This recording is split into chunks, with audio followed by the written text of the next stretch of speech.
Hi guys, in this video I want to talk about the 3 worst live performances that I saw in 2023 plus 2 honorable mentions or dishonorable mentions. So I saw over 100 bands live and not every band can be good. I covered the good ones in this video up here, but in this video I'm going to talk about the ones that fails because not every band can be good every day all the time. Just a little disclaimer before we start. These are bands that we all know, that we all most likely like, but they did wrong because of, technical failures, backup tapes, lip syncing, and various different reasons. So let's find out what bands we're talking about. The first honorable mention is Primordial from Ireland, maybe the least known band on my list. And that concert was an example of where a terrible sound and a sound engineer can kind of ruin a gig. The band had a new album out, everyone was super excited, probably the band members the most, and everyone in the crowd was excited, but they had massive feedback on the bass and it killed the vibe completely in the band,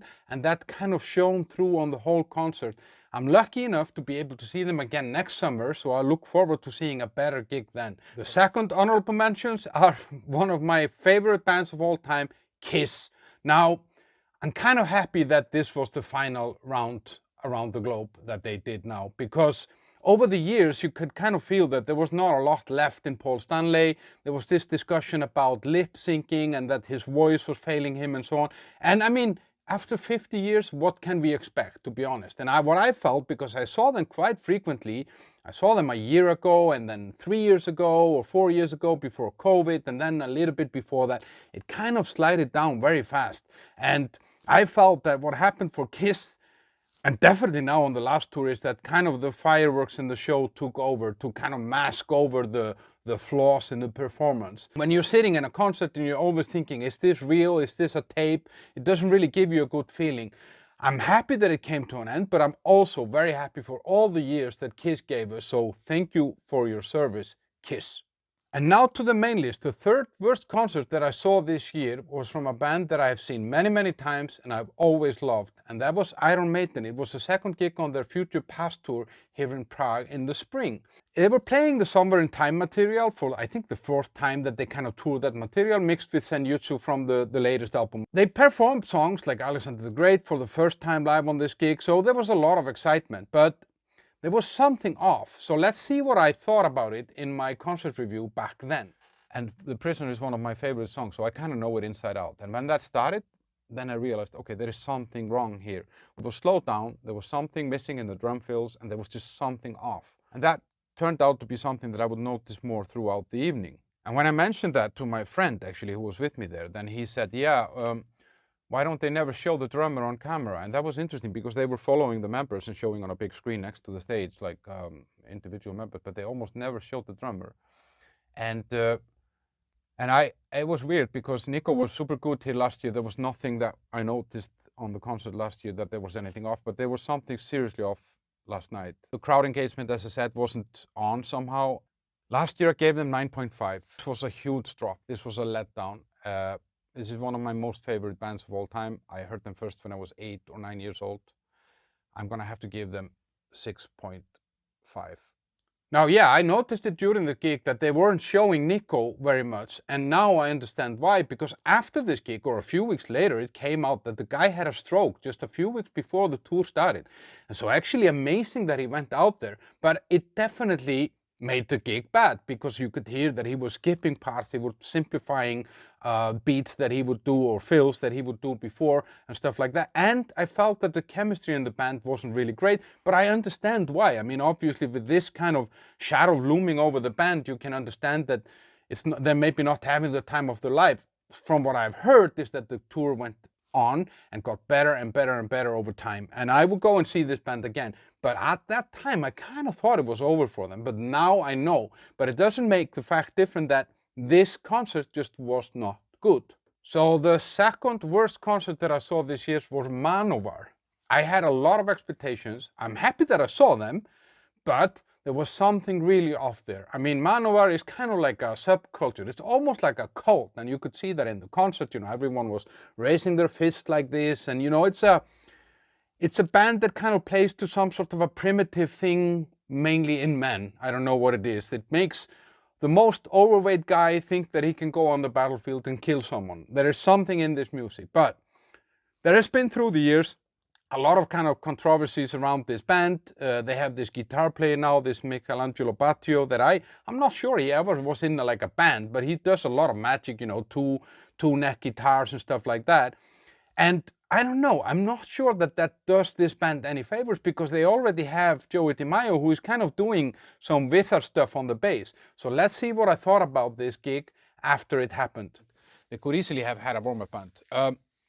And then they came on, and it was off somehow. The sound wasn't good. I mean, the show was cool and all that, but the sound was really bad. The music sounded weird sometimes. I don't know. There were some backing tracks. I mean, I guess with a band like this, you need to have some soundscapes behind, and there may be some keyboards and stuff like that that are part of their music that they're not playing live, and I get that.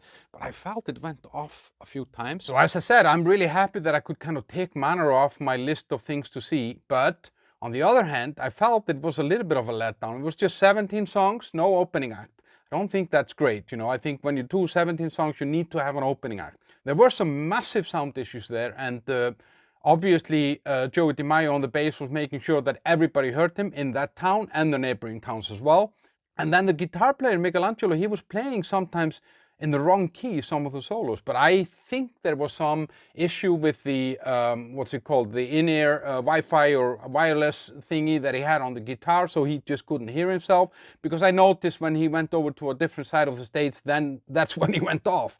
So there was just something not right on that night. I'm happy to see the band. I will probably go and see them again if I can, but this was just not a good concert. Now, before we go on to the worst concert of 2023, I would like to ask you to subscribe and like this video if you're happy so far. Well, or unhappy, but still do it. The first spot goes to Motley Crue.